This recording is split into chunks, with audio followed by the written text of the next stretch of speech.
Hey guys, what's up? It's your girl Nikita. So today we're going to be doing something a little different. I had one of my followers on Instagram ask me a couple of questions. So I asked her if it was okay to go ahead and do a video on it, just so that way everyone can get all the information if anyone has any questions that they didn't have answered. And before I get started, I just want to say thank you for watching the video. Thank you for subscribing to my channel. I know that I have a few new subscribers, so thank you so much. I'm almost to 100 subscribers, which is awesome. If you like this type of content where there's budgeting, cash stuffing, savings challenges, all that good stuff, go ahead and hit the subscribe button down below. And let's go ahead and get started with these questions. So, the first question she asked was, do you and Tom get your paychecks direct deposited? Yes, we actually do. And we actually have separate checking accounts. And basically what happens is I give Tom a set amount of what he needs to send to me. So he goes ahead and sends it to me every single week. But now that he's getting paid bi-weekly, that is going to change. I still have to figure out exactly how this is going to be done because now we have bi-weekly and weekly together. So that'll be interesting. But yes, we do have direct deposit. The second question is, do you go to the bank each month to deposit your bill envelopes? So I actually go to the bank once a week. Hi, Bandit. Hi. Hello. Do you want to say hi? Speak. Speak. No. He doesn't feel like speaking. He's half asleep. Anyway, so I go to the bank once a week, and because I still get paid every week, so I go and I deposit the money, I withdraw money, all that good stuff. So we go once a week. And the third question is, how much in each envelope from each paycheck? And that is where we are going to get started, you guys. So we are actually going to start with a monthly budget. Let me go ahead and zoom you guys in here. So let me bring in my trusty calculator. So we are going to estimate our income is going to be $800 a week. So, and let's say we get paid every single week. So $800 times 4 is $3,200. So that is your monthly income. And let's say we're going to do fixed expenses.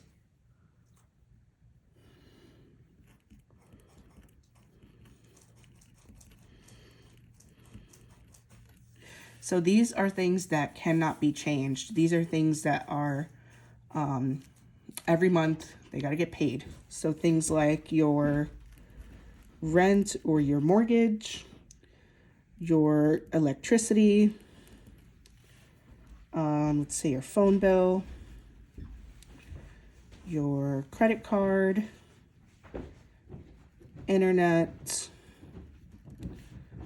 car insurance, and let's say you have a student loan payment.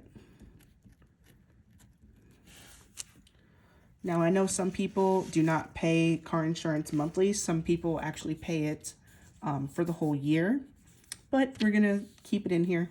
6 months. Oh. Option 2. Okay. Tommy says every 6 months. So It's also an option. it is also an option. Okay. Thank you. So let's say your rent or your mortgage is $1,000. These are fake numbers, you guys. This is just an example, just to kind of show you how to break down your budget every single month, and then I will go to how to budget every single week. Once you know what your income is every single month and what your expenses are every single month, it makes it a little easier to figure out what your weekly budget is. So I always like to start with a monthly budget. So electric, we're going to say $150 for the month. The phone bill, let's say $250. Credit card, let's say, we'll keep it low. We'll keep it at $20. Internet, let's say $100. Car insurance, $200. And student loan, let's say $350. Okay, I'm going to go ahead and add all this up.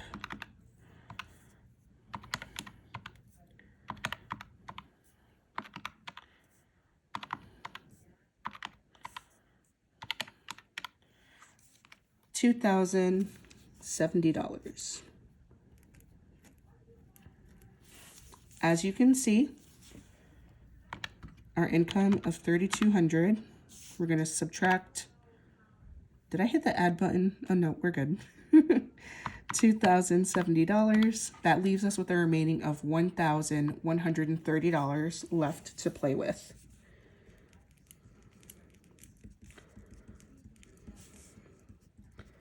$1,130. I'm gonna move my candle. Okay, so now we're gonna go on to variable expenses.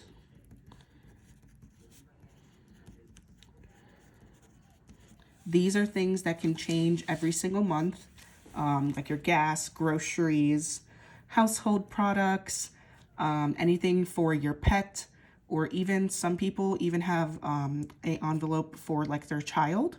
So that is what I'm gonna do. So we'll do gas, groceries,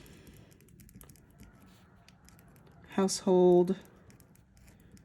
These are things like maybe like cleaning supplies, paper towels, toilet paper, anything like that. Let's do pet or child. And then I'm also going to add a spending category. That is for your own personal spending, you guys. That is your monthly allowance that you give yourself every single month.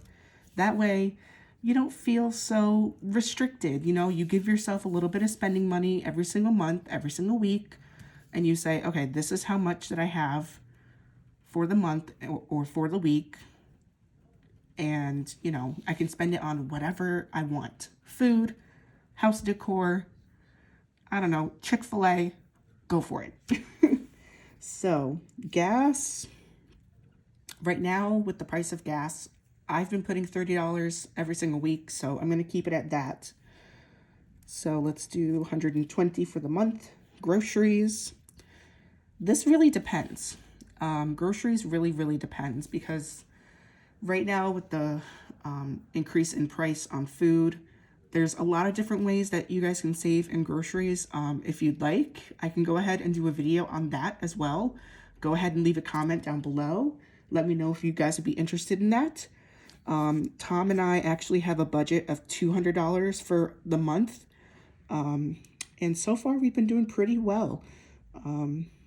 So let's say for groceries, we'll do $300. Household supplies, we'll do $40. Now, I don't know about you guys, but I don't really spend that much on household products. I usually buy in bulk, my toilet paper and paper towel. And then I also have like dish towels and stuff, so that way I'm not constantly using paper. So that helps. And then cleaning supplies. I do have some cleaning products. I have a lot of Lysol. I have a lot of Clorox. I have bleach that I've bought in bulk. And then I also have vinegar that I use occasionally to clean some things like my counters, my stove, all that stuff. So there's really not too much that I spend. For your pet or child, we're going to do $80. And again, this is monthly. Now, I know it sounds kind of unrealistic to have, what is it, $20 a week? But I mean, these are for little things. Like, let's say you want to buy your dog some treats. Let's say you got to buy your child some like Pampers. You know, $20 actually is not too bad. And then let's say for spending, we'll do the same thing. We'll do 80 bucks. Okay, so now we're going to add all this up and let's see what we get.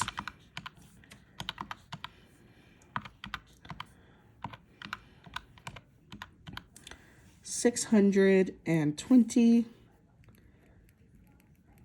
and let's see what we get for remaining.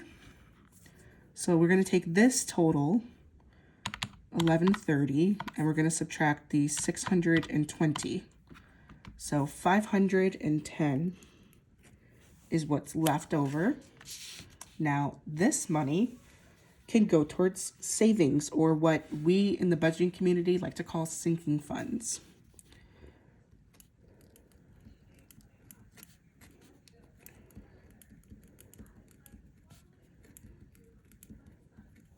Now, sinking funds are a little bit different than savings. This is going to take a minute, so that's why I put the pen down. Sinking funds are when, let's say you have like an annual payment, like property taxes, Amazon Prime, your car registration, for you nurses out there, let's say your license, you know, anything like that. You create an envelope for it. You put money aside every single week until you get to the full amount. And typically what is done is you count how many paychecks you have from when you make your budget to the date that it is due. You count how many paychecks you have, and then from there you divide, you take the total amount, divide it by how many paychecks, and that is the amount that you put every single week to go towards that particular item. In this case, we're going to say that we do not have sinking funds, and let's just say we have just basic savings. So like, let's say you want to put some money away for your child for like a college fund. So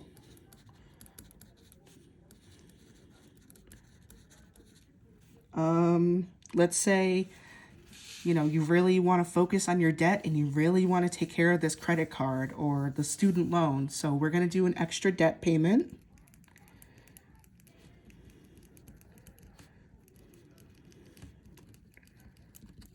Home maintenance, because it is always important to have some type of home maintenance fund. For those of you who are homeowners, it's really important to make sure you have money set aside just in case anything happens. Let's say one of your appliances break, or you need a new roof, or whatever the case may be. You always want to make sure you have some type of house maintenance savings set aside.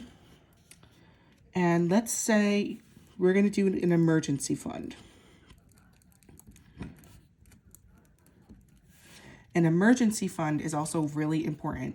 An emergency fund is in case, let's say one of you, let's say you're a couple that you live together, and let's say one of you loses your job, or let's say you get a pay cut, or let's say you get really sick and you don't get paid one week. An emergency fund is really going to come in handy. Now, if you guys follow Dave Ramsey's baby steps, the first thing he would like for you to do, the first thing that is like the golden rule, is to have $1,000 saved up as an emergency fund, and you put it to the side. So, and then from there, you can also do like a 3 to 6 month emergency fund. If you guys want to see that type of video, let me know down in the comments. I was working towards it since I had $1,000 in my savings, but now that I've had to use it a couple of times, I am rebuilding my $1,000, and then I will be working on 3 to 6 month worth of expenses to put towards my emergency fund account. But if you guys would like to see that video, go ahead and leave a comment. All right, so let's say for our child's savings, we're going to do $100 for the month. Let's see, extra debt payment. I don't know yet. Let's go ahead and take this $510 and we're going to subtract the $100. So we have $410. Let's do $100 in the emergency fund. Okay, we have $310. Let's do $120.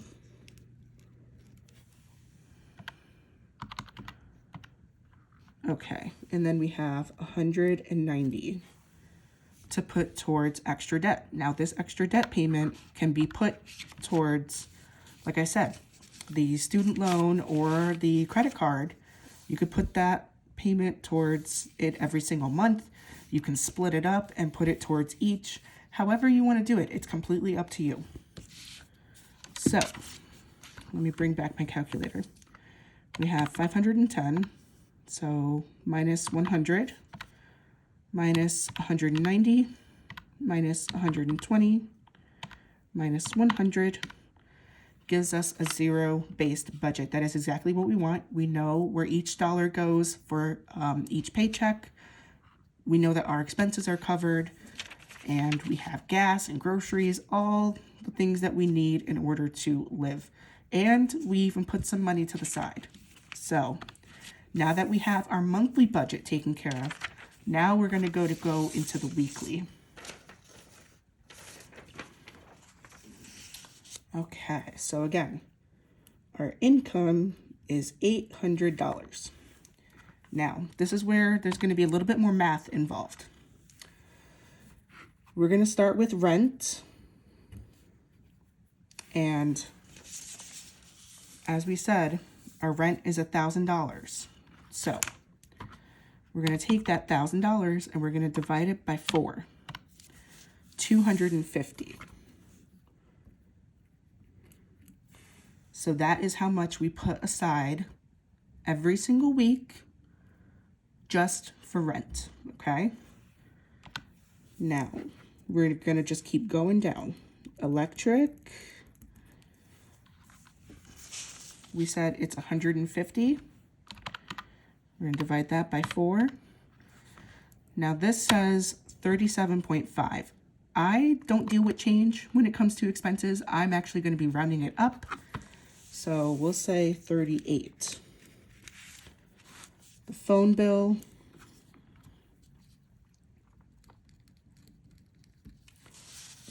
$250. So again, 250 divided by 4. We have another one, 62.5. Again, I'm going to round it up to 63. Credit card is $20. That's pretty basic. We're going to do $5. Internet, $100 for the month. So that means $25 for the week.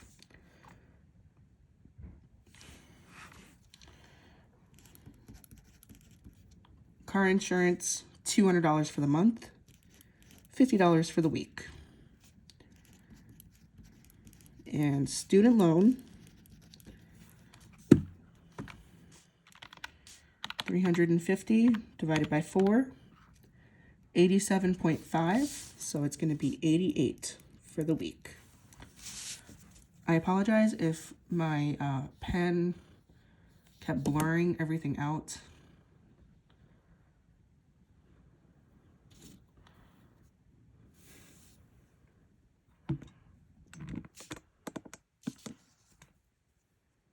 Okay, I think that's better. So now we're going to add up all of our expenses and let's see what we get. So 250, 38, 63, 5, 25, 50, and 88. So that equals $519. So that is how much you're going to be pulling out for your bills every single week. 519.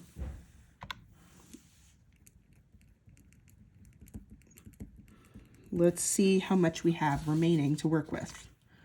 $800 minus the 519, $281. It doesn't seem like much, but just bear with me. And we're going to go down to our variable expenses. So, gas, groceries, household, pet, and spending. And the other nice thing about variable expenses is that you don't have to stuff each of these every single week. You can change them up. Let's say you don't need any more household products. You don't have to add it that week. Let's say, your pet doesn't need anything, so you don't have to add anything. Let's say you have enough gas in your car. I always like to make sure I have $30 set aside just in case. But, let's say you're like, you know what? I don't want to put any towards my gas this week. I'm good. You don't have to put it. So, gas, we said it would be $30. Groceries would be $75. Household would be $10 for each week. Your pet or child would be $20. And your spending allowance would be $20. So, 30, 75, 10, 20, and 20. So that is $155. Again, you would be pulling this money out to go ahead and stuff your envelopes. So remaining. So we're going to take 281 minus 155, 126. I don't know why I did that. I could have just left it here. So now we're moving on to our savings. So again, we want to put some money set aside for our child. We want to make an extra debt payment.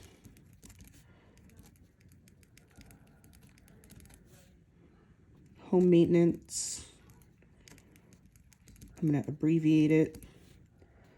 And emergency fund. I'm going to abbreviate that as well. Okay, so we said we want to set $100 every single month. So we'll do $25,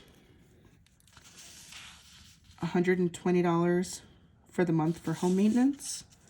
So that is going to be $30. $100 towards emergency fund. That's also going to be $25. So let's see how much we have left. So we're going to subtract 25, 30, and 25. 46. And I just want to see.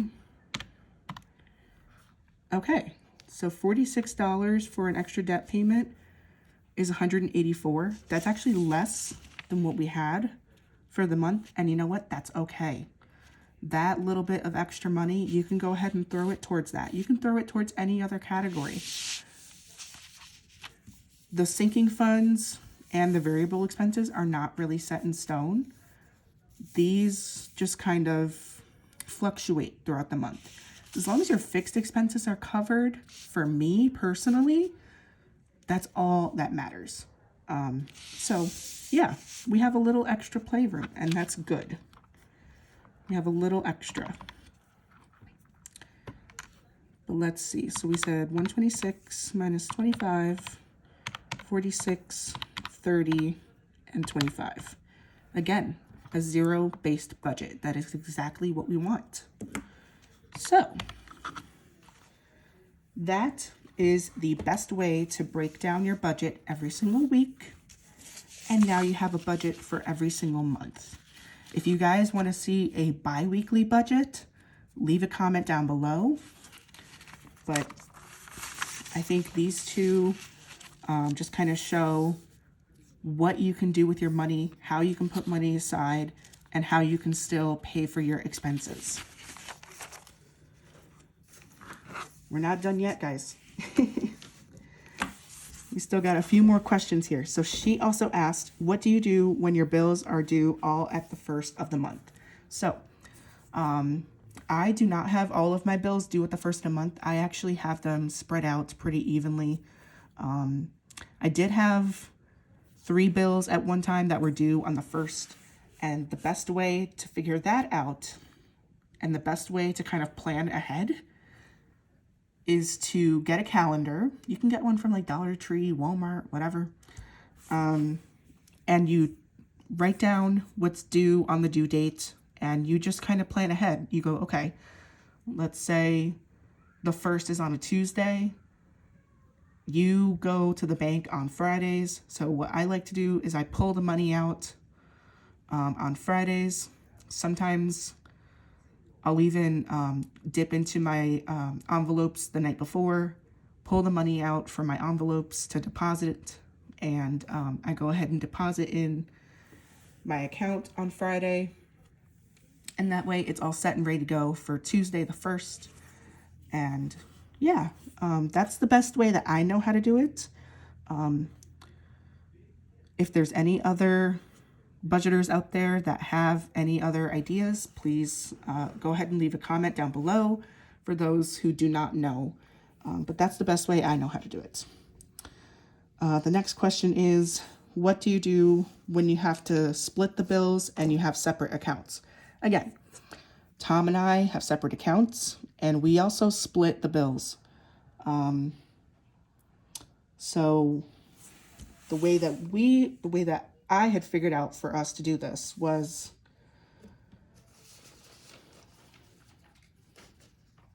it ended up being a combined budget anyway, because of the fact that even though you two do split the bills every single month, it's still got to add up to what your expenses are at the end of the month. So your budget can be combined just to make it a little easier, because you're going to end up doing 1, 2, 3 different budgets at one time for just one expense. I think that that's a lot of work to do. So my suggestion would be, even though the two of you split the bills, and I get it because I split the bills with my husband, just do a combined budget. And that way, the both of you are on the same page and, you know, you're able to just transfer the money over from one account to another. All of the bills come out of my account, which is why Tom transfers the money over to me. It just makes it so much easier. And if it comes to the fact where, you know, one expense comes out of one account, the other expense comes out of the other account, then I think at that point, the two of you need to sit down and just try to figure out how you're going to organize it. I mean, that would be something I would have to do. But like I said, Tom and I, that's the way that we do things, and it works really well for us. And the last question is, what about some bills that are on automatic payment? So I actually have a few payments of mine that are automatic. And the other thing I want to mention is, not only do I plan ahead and make sure that the money is already in the account literally the week before, the other thing I like to do is I have a buffer in my account. I have $1,000 that I have set aside. I've actually accumulated it over the last year or so. Whenever there was money that was left over from like a bill or something, I just left it in the account. I don't completely empty out my account. I don't know of anyone who's done that before. But I leave the money in the account, I let it accumulate, and it actually ended up being $1,000. So I keep that money in there, and let's say I can't get to the bank right away, or let's say, you know, the bank is closed or something happens, right? I have that $1,000 set aside to use towards my bills. And then I go ahead, like the very next day, deposit the money into the account. So that way, at least it's covered and I have that money back into my account, and I still have the $1,000 buffer. That is one really good way that I have figured out to help with an automatic payment. So get organized and make sure that you have the money in the account. And the other thing is make sure you have a buffer in your account in case you are not able to get to the bank right away. Especially if you're an all cash spender like I am. I do have a credit card that I use, but I use it for any emergency purchases or anything like that. So I don't really use it too much. I try to really discipline myself and, tell myself like, okay, you only have X amount, you can't use too much. So, don't be racking up credit card debt on top of your student loan debt. Student loans is bad enough.